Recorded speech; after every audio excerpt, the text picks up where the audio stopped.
Dragonfly patterns have been long recognised in some places as being highly effective. Chances are that most woolly buggers that catch fish think that they're eating dragonfly nymphs. They're highly mobile, predatory insects. They don't get to be on the menu all that often, and the trout will frequently snack on one if they find it. The problem is that most of the dragonfly nymph patterns that I've ever seen I didn't really like that much. Many of them look very good in the vise and not so good in the water. This pattern is going to be a highly mobile dragonfly nymph. In the water it looks like it's breathing in and out, and it can be remarkably effective. It can be a bit of a troublesome fly to tie. Takes a bit of time, but it does produce some fantastically good results. And the first step is to run touching turns of thread down the hook. I started the thread back here just to give myself rough markers to where I want to start the thorax of the fly. Tie in a bunch of olive marabou. Tie it in very firmly and trim off the excess. And then we're going to repeat this process over and over. We're going to break that tuft with our fingers. Don't cut it with your scissors. It doesn't look the same if you cut it. Although you can tie this in a solid colour, just olive or brown, I actually like to variegate it. So my next tuft of marabou is going to be brown. I'm going to tie that in front of the olive. And I'm going to pinch it out again, and you can sort of spread it around sideways a little bit and trim off the excess. And then we're going to add another tuft of olive. Tie in the olive, trim off the excess,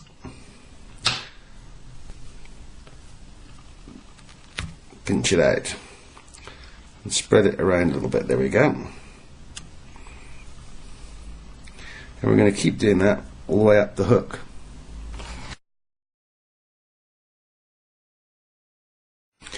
Don't worry too much about the body shape because we can modify that later, but it is easier to pick up most of it as you go, snap off most of it with your fingernails as you go. Splay it out, same as before. If you tie a lot of these, you start to get actually very sore fingers. That's going to need a little bit of picking out later, but that's the basis of it. And then we're going to start building the head of our dragonfly, because that's got quite a distinctive head with nice big eyes that we can imitate. The first thing I'm going to do is going to tie in some olive Swiss straw. You can use brown, can, doesn't matter. Now, spread the Swiss straw out a little bit and wet it. It's much more manageable when it's wet. We're going to trim it later, so don't worry, just fold it over the body and tie it down like that. It's a starting point. And then we're going to build a ball of olive fur dubbing. This is rabbit fur dubbing. Actually, if you're diligent, you can save all the little bits of marabou that you've been pulling off and use that to spin this ball instead of using hair. Use the same material that you're always going to be throwing away. A distinct ball. We want that distinct ball because it's going to help spread the legs apart. Then we're going to prepare our legs. You can use any mottled feather. This is actually olive dyed Hungarian partridge, but you can use any number of different things. Stroke the fibres backwards, cut out the middle, and then stroke all the fibres back again. Now you can decide how many legs you want. So That should be enough. Put the V of the feather just in front of the ball of dubbing. That's a little bit skewed. That's better. So we've got our legs evenly divided on both sides of the hook. Then we're going to trim that off, the rest of that feather.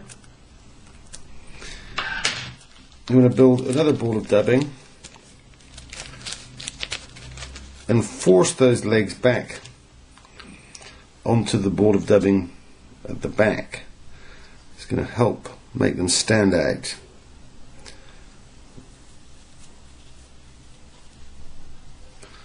And provide lots of movement when you're fishing this in the water.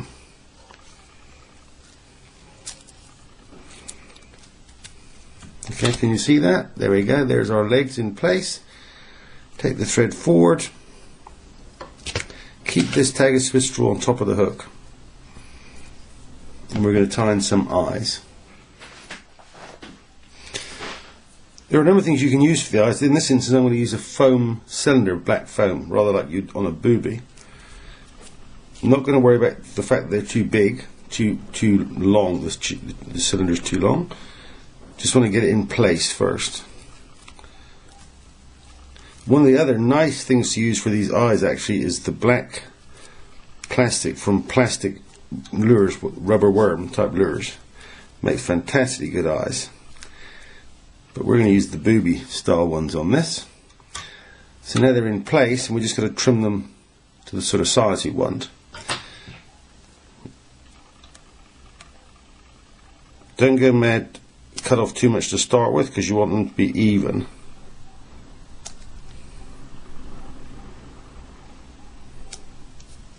Right, so we're going to dub on some more of that rabbit dubbing and we're going to crisscross it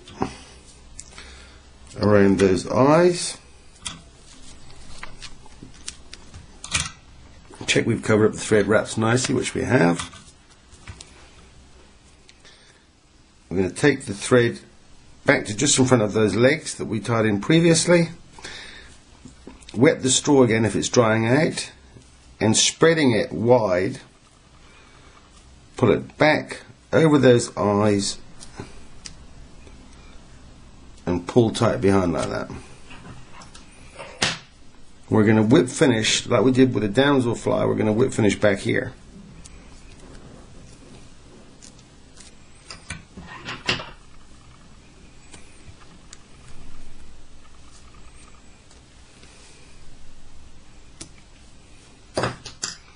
We're just going to tidy up those eyes a little bit, round them off a bit, exactly as you do with the booby. You could obviously use other things, commercial eyes, beads, but I like this foam option. It keeps the fly very mobile and sort of soft.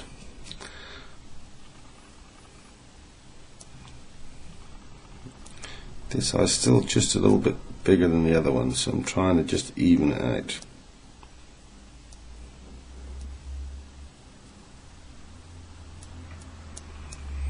There we go.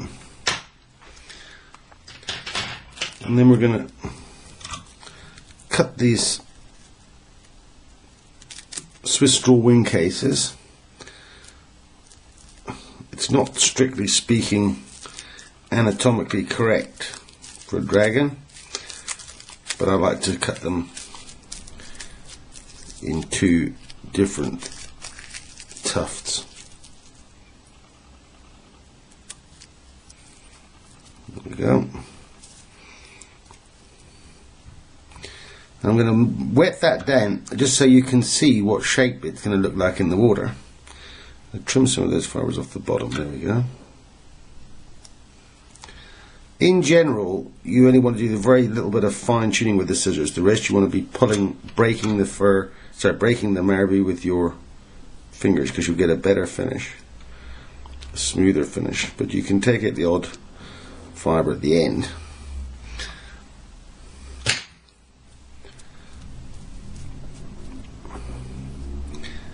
And if you want to, you can add a drop of varnish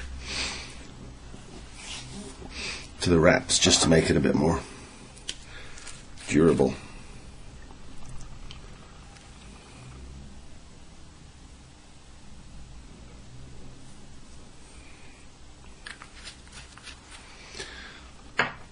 And there you have it.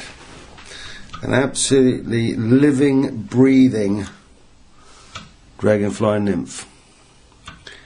And in the water, this fly is just so mobile. It just looks as though it's breathing in and out when you pull it through the water.